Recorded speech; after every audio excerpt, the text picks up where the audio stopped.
सभी साधकों को प्रणाम।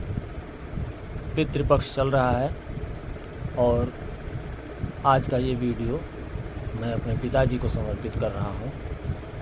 आज मुझे अपने माता पिता की बहुत याद आ रही है, क्योंकि मेरे माता पिता ने ही मुझे प्रेरित करके आध्यात्मिक जीवन जीने के लिए प्रेरित किया था। मेरे माता पिता जी की कृपा से ही मैं अध्यात्म को ठीक से समझ पाया, आध्यात्मिक जीवन जी पाया।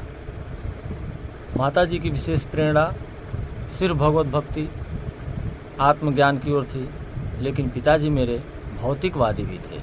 तो पिताजी ने मुझे यह समझाया कि वेद की जो ऋचाएँ कहती हैं, अविद्या मृत्युम त्रित्वा विद्या अमृतमश्नुते, इसको किस तरह से जीवन में उतारा जाए। पिताजी ने मुझे एक बहुत बड़ा उपदेश दिया कि अध्यात्म को कभी भी व्यापार मत बनाना, तो फिर जीवन यापन कैसे होगा।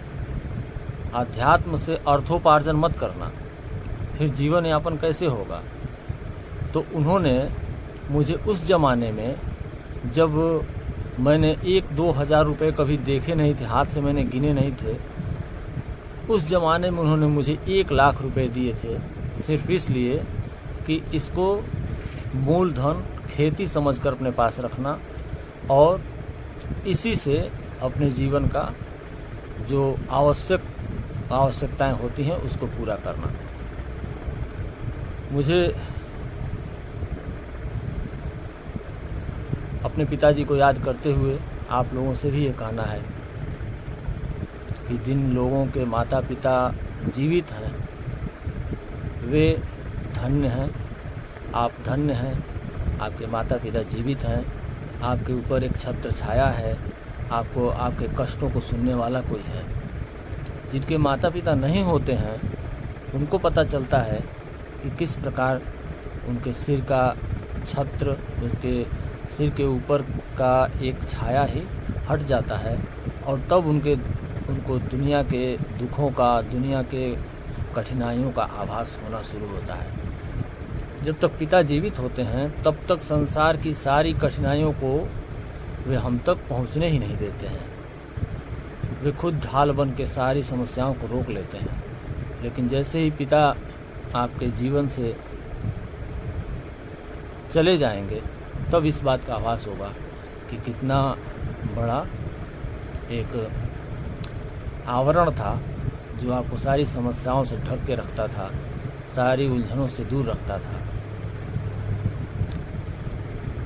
अपने पिता माता के प्रति आपकी कृतज्ञता उनके जीवन काल में भी होनी चाहिए और उनके मरने के बाद भी। हमारे ऋषियों ने 15 दिन ऐसे दिए जिसमें सिर्फ अपने पूर्वजों और अग्रजों के लिए ही कुछ न कुछ करने के लिए कहा गया। ऋषियों ने बताया कि जो लोग अभी हमारे बीच नहीं हैं, जो चले गए, उनके लिए भी 15 दिन ऐसा निकालिए जिसमें सारे काम छोड़कर उन्हें याद कर लिया जाए, उनके लिए कुछ कर लिया जाए, उनके लिए कृतज्ञता व्यक्त कर ली जाए। इसके लिए पूरा 15 दिन, ये पितृपक्ष जिसे हम लोग कहते हैं, ये ऋषियों ने हमें दिया। अगर इसमें भी हम उन्हें याद नहीं करते हैं, हमें किसी का पुत्र, किसी का वंशज होने में शर्म आनी चाहिए। पितरों के आशीर्वाद से ही हमारे वंश की वृद्धि होती है। हम आए ही हैं, अपने पूर्वजों के कारण ही आए हैं इस धरती पे। उनके द्वारा सिखाए हुए विद्याओं को लेकर ही संसार में जी रहे हैं। उनके द्वारा दिए हुए संस्कारों को लेकर ही संसार में सम्मान पा रहे हैं। और ये 15 दिन मिला हुआ है कि उनको याद कर लिया जाए, उनके लिए कुछ कर लिया जाए, उनके नाम से कुछ कर लिया जाए।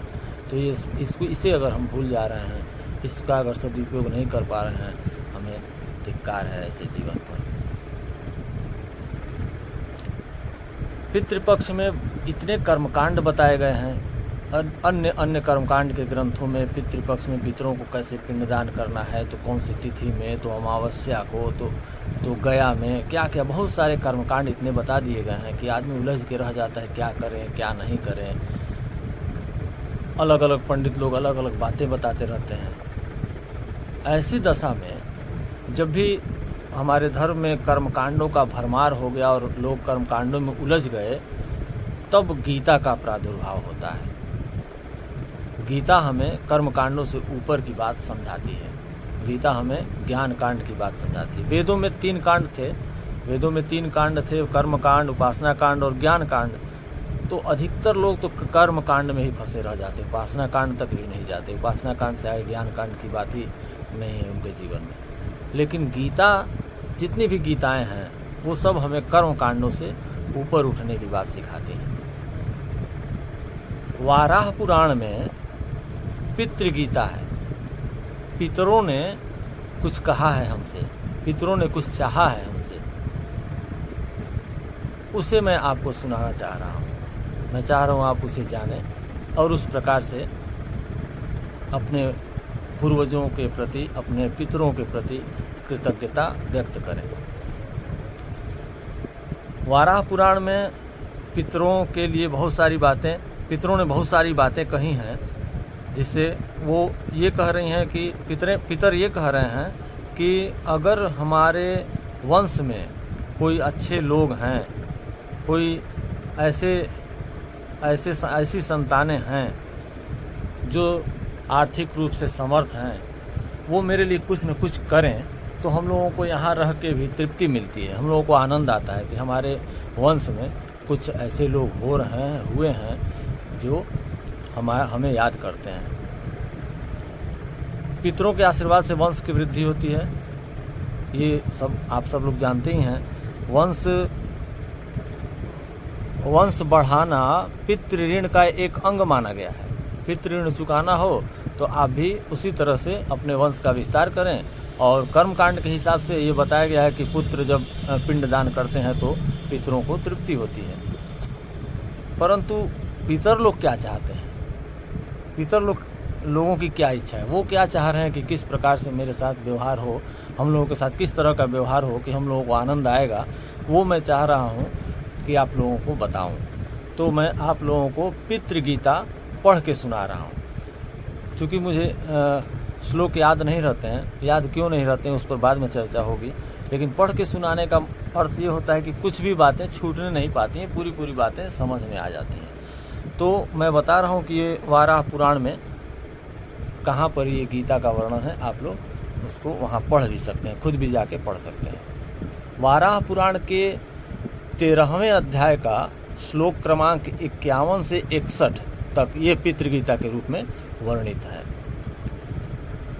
पितृलोक में निवास करने वाले हमारे पितर सदा यह कामना करते हैं कि धन धान्य से संपन्न हमारे कुल की वृद्धि होती रहे, ताकि कोई न कोई हमारे निमित्त श्राद्ध, तर्पण व पिंड दान करने वाला अवश्य रहे। ये जो हम सुख से जीवन यापन कर रहे हैं और धन संपत्ति और संतान हमारे पास है, वो हमारे पितरों के आशीर्वाद से ही रहता है। इसलिए ये जो 15 दिन का समय मिला है, पितरों के प्रति कृतज्ञता अवश्य व्यक्त करें, श्रद्धा अवश्य व्यक्त करें।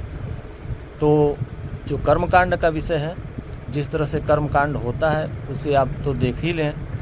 पंडित लोग कर्मकांड, बहुत सारे कर्मकांड बताएंगे ही आपको, लेकिन ज्ञान कांड में सारे कर्मकांडों को छोड़ करके, इन कर्मकांडों को पीछे छोड़ करके ज्ञान कांड में क्या बातें बताई गई हैं, यानी गीता में क्या बातें कही जा रही हैं, पितर लोग क्या कह रहे हैं, उसे भी आप समझें। वो लोग क्या कह रहे हैं, वो लोग ये कह रहे हैं, पितर लोग कहते हैं कि हमारे कुल में कोई भी धन धान्य से परिपूर्ण बुद्धिमान मनुष्य का जन्म हो, जो हमारे निमित्त वित्त साठ्यता अर्थात कंजूसी को छोड़कर पिंड दान करे, तथा ब्राह्मणों को रत्न, वस्त्र, वाहन तथा भांति भांति के भोग सामग्रियों को अर्पित करे। वे लोग ये कह रहे हैं कि जो इनके पास में हमारी संतानें धनी हों, आशीर्वाद भी है उनका कि हमारी संतानें जो हों वो धनी हों और वो कंजूस न हों, वे हमारे निमित्त दान करें, वस्त्र का दान करें, रत्नों का दान करें, वाहन का दान करें, भांति भांति के भोग सामग्रियों का दान करें हमारे निमित्त, तो हमें तृप्ति होगी। उनका आशीर्वाद भी है और उनकी इच्छा भी है कि यदि उनके पास है तो वो ये सब चीज़ें दान करें। फिर वो कह रहे हैं, यदि इतना न कर सके तो भी हमारे निमित्त भक्ति भाव से विनय पूर्वक श्रेष्ठ ब्राह्मणों को अन्न, वस्त्र और भोजन भी दान करें।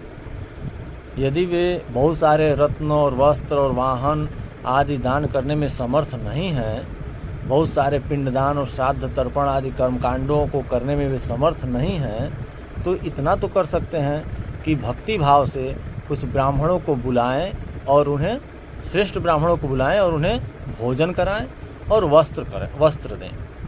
इतना तो कर सकते हैं, भोजन कराएं और वस्त्र दान करें। फिर पितर कह रहे हैं यदि वह अन्न दान आदि में समर्थ न हो तो भी हमारे निमित्त कुछ फल सब्जी आदि ब्राह्मणों को देकर थोड़ी सी दक्षिणाएं प्रदान करें। यदि हमारे पुत्र हमारे बच्चे अगर इतने भी समर्थ न हो कि वे ब्राह्मणों को बुलाकर भोजन करा सकें, उन्हें वस्त्र आदि दान कर सकें, तो वे इतना कर सकते हैं कि कुछ फल कुछ सब्जी आदि ब्राह्मणों को दे करके और कुछ थोड़ी सी भी दक्षिणा दें हमारे निमित्त। ये ऐसा ही इतना ही कर लें। फिर कह रहे हैं यदि इतना भी करने में समर्थ न हो तो भी हमारे निमित्त श्रेष्ठ ब्राह्मणों को प्रणाम करते हुए एक मुट्ठी काला तिल का ही दान कर दें। ये 15 दिन तो है ना अपने पितरों को स्मरण करने के लिए, उनकी कृतज्ञता उनके प्रति व्यक्त करने के लिए। तो इन 15 दिनों में अभी तो पूरा वर्ष भर तो आप अपने ही लिए खाते पीते रह जाते हैं, अपने पिता और बाबा दादा की संपत्तियों को लेकर। तो ये 15 दिन उनके लिए कुछ करने के लिए पितर लोग कह रहे हैं। तो कह रहे हैं अगर सब्जी फल आदि देने में भी यदि समर्थ नहीं हैं आप, तो क्या करें, कुछ थोड़ा सा काला तिल ले जा करके ब्राह्मणों को दें और श्रद्धापूर्वक उन्हें प्रणाम करें। यदि यह भी संभव न हो तो श्राद्ध काल में हाथ में 7-8 तिल के दाने लेकर विनय पूर्वक जलांजलि ही अर्पित कर दें। हाथ में जल लेकर के उसमें 7-8 काले तिल के दाने डाल करके और हमारे लिए जल ही अर्पित कर देंगे।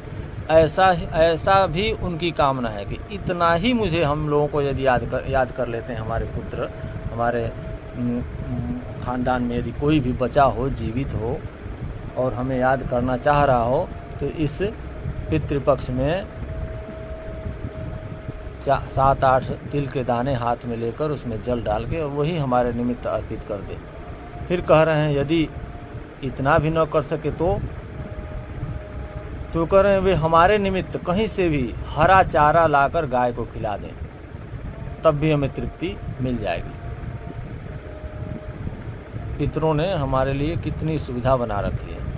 वे कह रहे हैं कि यदि आप 7-8 काले तिल के दाने भी जल के साथ हमें अर्पित नहीं कर पा रहे हैं, इतना भी समय नहीं दे पा रहे हैं, तो थोड़ा सा हरा चारा ही गाय को खिलाएं और हमें याद करें।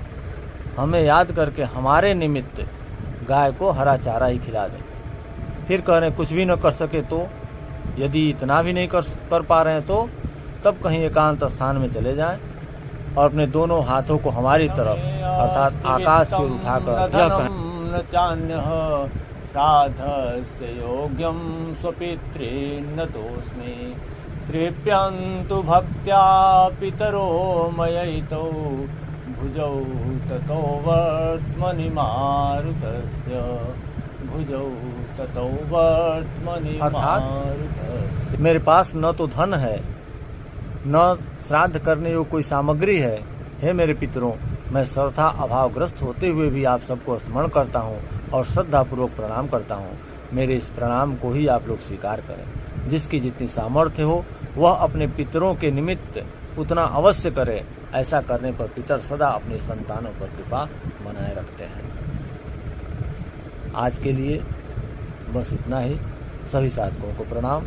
हर हर महादेव।